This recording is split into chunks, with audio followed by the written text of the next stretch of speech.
ভালো মন্দ দুইটা সময়ই কিন্তু আমরা জীবনে পার করে থাকি। তবে ভালো সময় কিন্তু পরিবারের সবাইকে আপনি আপনার পাশে পাবেন। তবে খারাপ সময়ে দেখা যায় কে কতটা আপন সেটার পরিচয় কিন্তু খুব ভালোভাবে পাওয়া যায়।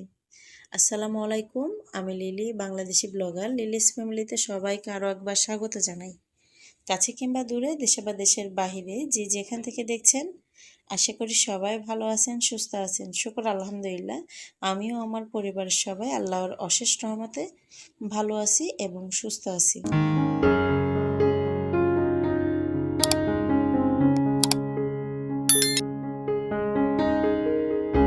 চাল পরিষ্কার করে ধুয়ে তার মধ্যে সামান্য একটু কুসুম গরম পানি দিয়ে যদি আপনি চালটা কিছুক্ষণ ভিজিয়ে রাখেন, তারপরে যদি ব্লেন্ড করে নেন একটু পরে পানি দিয়ে বা পরিমাণ মতো পানি দিয়ে, তারপরে কিন্তু সেটা দিয়ে আপনি ইনস্ট্যান্টলি যে পিঠা তৈরি করার যে কাজটা থাকে, যেমন পাটিসাপটা পিঠা, হাতজারা পিঠা, আবার চিতই পিঠা, এটা কিন্তু খুব সুন্দরভাবে হয়ে যায় বা করে নিতে পারেন।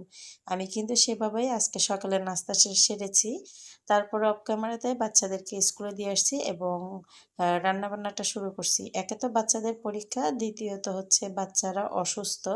কেন জানি না ইদানিং বাচ্চারা খুব বেশি জ্বর হচ্ছে ঘন ঘন, আর তার সাথে ঠান্ডা কাশি লেগেই আছে। সাথে কিন্তু আমিও অসুস্থ ছিলাম, যার কারণে বেশ কয়েকদিন ভিডিও করে রাখার পরেও কিন্তু ভয়েস ওভার করতে পারিনি, তাই হচ্ছে ভিডিওটা আপলোড দিতে পারিনি। আজকে ৩-৪ দিন পরেই হচ্ছে ভিডিওটা আপলোড দিচ্ছি। আমার আজকের ভিডিওটা সকালের নাস্তা থেকে শুরু করে রান্নাবান্না এবং সংসারের অন্যান্য কাজ, বাচ্চাদের কাপড় সেলাই, এসব কিছু নিয়ে হচ্ছে সাজানোর চেষ্টা করছি। আশা করি বরাবরের মতোই আপনাদের কাছে বেশ ভালো লাগবে। ভালো লাগলে প্লিজ ছোট্ট একটা লাইক দিয়ে ভিডিওটি কন্টিনিউ করবেন। আপনি আমার চ্যানেলে নতুন হয়ে থাকলে চ্যানেলটি সাবস্ক্রাইব করে নেবেন। পাশে থাকা অল অপশনটি চালু করে দিবেন, যে কোনো সময় নতুন ভিডিও আপলোড দিলে নোটিফিকেশন পৌঁছে যাবে আপনার কাছে।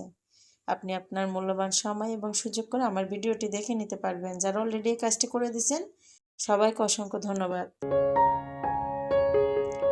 এই যে রান্নাটা বসাই দিচ্ছি, তারপরে কিন্তু একে একে সব কিছু ধুয়ে নিচ্ছিলাম, যেহেতু বাচ্চাদের পরীক্ষা ছিল, ওদের হচ্ছে টিফিন বক্স নেওয়ার দরকার ছিল না, তার টিফিন বক্সগুলো একটু ধুয়ে রাখছি, কারণ গতকালকে হচ্ছে বেশ কিছু তেলাপোকার স্প্রে করছিলাম বাসায়, যার কারণে হচ্ছে বাটিগুলো আবারও ধুয়ে পরিষ্কার করে সব কিছু হচ্ছে গুছিয়ে নিছি।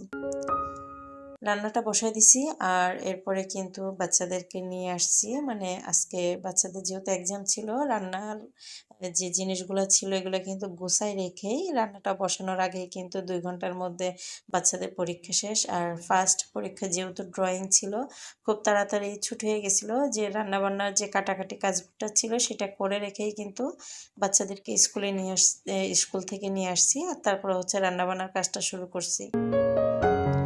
সাথে সাথে যে এই এরিয়াটা সেটা একটু মুছে পরিষ্কার করে নিচ্ছি। দেখা যায় যে অনেক সময় রান্নাবান্নার বাটি বা প্লেট, বাটি ধুয়ে আমি এখানটায় রাখি, একটু পানি ঝরে যায়, তাতে কিন্তু বেশ ভালো হয়, মানে পানি ঝরে গেলে বক্সে রাখলে না, আর বক্সের ভিতরে পানি পড়ে না আর কি, সাথে একটা ভাব হয় না, সেই জন্য পানিটা ঝরিয়ে তারপর হচ্ছে বক্সে রাখি। অন্যদিকে হচ্ছে বাইরে যেহেতু বেশ কয়েকদিন ধরে টানা বৃষ্টি চলতেছিল, বাচ্চাদের জুতোগুলো বেশ ময়লা হয়ে গেছিলো, যার কারণে আজকে স্কুল থেকে আসার পরে হচ্ছে ধুয়ে দিব, সেই জন্য হচ্ছে সবগুলো জুতা নিয়ে নিয়েছি। আর দেখা যায় যে এক্সামের সময় সময়টা কম থাকে, যার কারণে অনেক সময় দাঁড়ায় থাকলেও হয়, বাচ্চার কারণে হচ্ছে মেয়ে যেহেতু অনেকটা তাল করে, যার কারণে আমি বাচ্চাদেরকে দিয়ে চলে আসতে হয়, মেয়ে নিয়ে হচ্ছে দাঁড়ায় থাকা যায় না।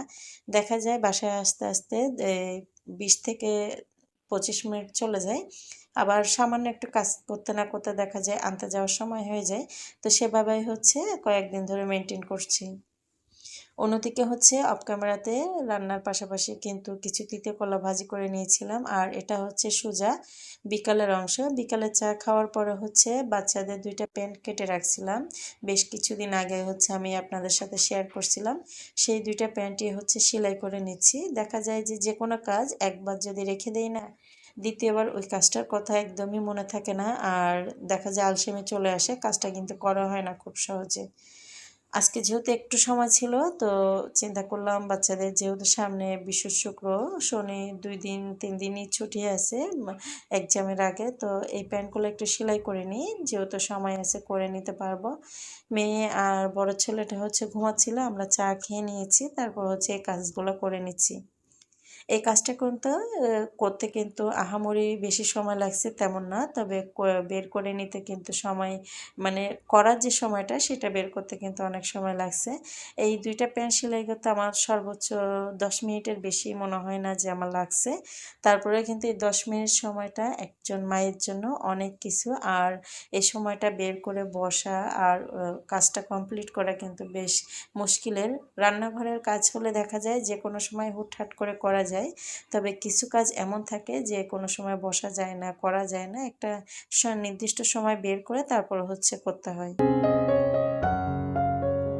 যেহেতু প্যান্টগুলো আমি আগে থেকে কেটে রাখছিলাম, তাই আমার সেলাই করতে বেশি সময় লাগে নাই, অল্প সময়ে কিন্তু কমপ্লিট করে নিছি। একটা কিন্তু অলরেডি কমপ্লিট করে রেখে দিছি, 5 থেকে 6 মিনিট লাগছে, আর একটা কিন্তু শুরু করছি।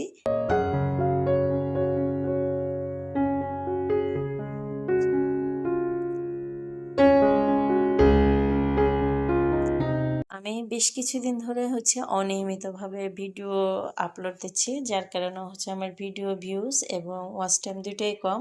সেটা দেখা যায় যে অনেক সময় ভিডিও আপলোড দেওয়ার পরও তেমন একটা ভিউজ আসে না, সেটা একটা বিষয় থাকে। আর একটা গিয়ে সময়ের একটা ব্যাপার স্যাপার থাকে।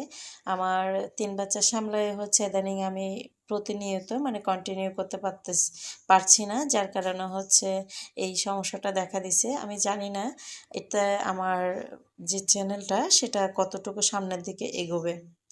আমি সবাইকে রিকোয়েস্ট করব, যারা আমার ভিডিওগুলো দেখেন নিয়মিত, সবাই ছোট্ট একটা লাইক দিয়ে ভিডিওটা কন্টিনিউ করার চেষ্টা করবেন। এই যে প্যান দুটা সেলাই করার পরে আমি একটু বারান্দায় এসে দাঁড়াইছি, আর মাগরিবের আজান দিচ্ছিল। এমন অবস্থায় এই যে কর্নারটা, এই সাইডটা কিন্তু খালি চোখে দেখতে বেশ ভালো লাগছিল। আমার যেহেতু এত বেশি দামি ফোন না, আর ক্যামেরাও এত বেশি ভালো না, যার কারণে কিন্তু খুব একটা ভালো আসে নাই। এই যে দেখেন প্যান্টগুলো সেলানোর পরে কিন্তু আমার ছেলে ঘুম থেকে ওঠার পর ওকে একটা পরাই দিছি, আর একটু লম্বা করে সেলাই করছি, কারণ দেখা যায় অনেক সময় কাপড়গুলো সেলাই করে ধোয়ার পরে একটু খাটো হয়ে যায়, যার কারণে একটু লম্বা রাখছি, কয়েকদিন যেন খুব সুন্দরভাবে পরতে পারে। এরপরে কিন্তু মাগরিবের নামাজ আদায় করে নিয়েছি। এরপরে বাচ্চাদেরকে পড়তে বসাইছি পাশে। আর সাথে, সাথে আমি আমার আগামী কালকের জন্য বা পরশুদিনের জন্য বলতে পারেন, কয়েকদিন যেন হয়ে যায়, রুটি বানিয়ে নিচ্ছি। এই রুটিগুলা আমি কিছুটা গুঁড়ি দিয়ে, সামান্য পরিমাণের গুঁড়ি ছিটাই দিয়ে নরমাল ফ্রিজে রাখবো। তারপর এভাবে রাখলে কিন্তু নরমাল ফ্রিজে বেশ কয়েকদিন ধরে ৩-৪ দিনই বলতে পারেন যে ভালো থাকে। অনেক সময় দেখা যায় আমরা হালকা সেঁকে, মানে রুটিটা হালকা ভেজে তারপর ডিপ ফ্রিজে সংরক্ষণ করি। এতে করে কিন্তু দেখা যায় অনেক সময় রুটিতে বরফ জমে, আর পরবর্তীতে সেটা বের করে ভাজার সময় রুটিটা যে স্বাদ সেটা কিন্তু নষ্ট হয়ে যায়। তা আমি এভাবে একসাথে 3-4 দিনের রুটি বেলে গুঁড়ি দিয়ে নরমাল ফ্রিজে সংরক্ষণ করি, সেভাবেই রাখবো। সেজন্য বেশ কয়েকদিনের জন্য রুটি বেলে নিচ্ছিলাম। আমি ভিডিওর প্রায় শেষ পর্যায়ে চলে আসছি। আমার ভিডিওর মাধ্যমে সবাইকে বলবো, যারা ভিডিওটি দেখবেন নিশ্চয়ই ফুল ওয়াচ করে দেখবেন এবং ছোট্ট একটা লাইক দিয়ে কন্টিনিউ করবেন। আজকের ভিডিও এখানে শেষ করব। সবাই আমার জন্য, আমার পরিবারের জন্য দোয়া করবেন। আমিও আপনার জন্য, আপনার পরিবারের জন্য দোয়া রাখবো। সবাই ভালো থাকবেন, সুস্থ থাকবেন। আল্লাহ হাফেজ। আসসালামু আলাইকুম।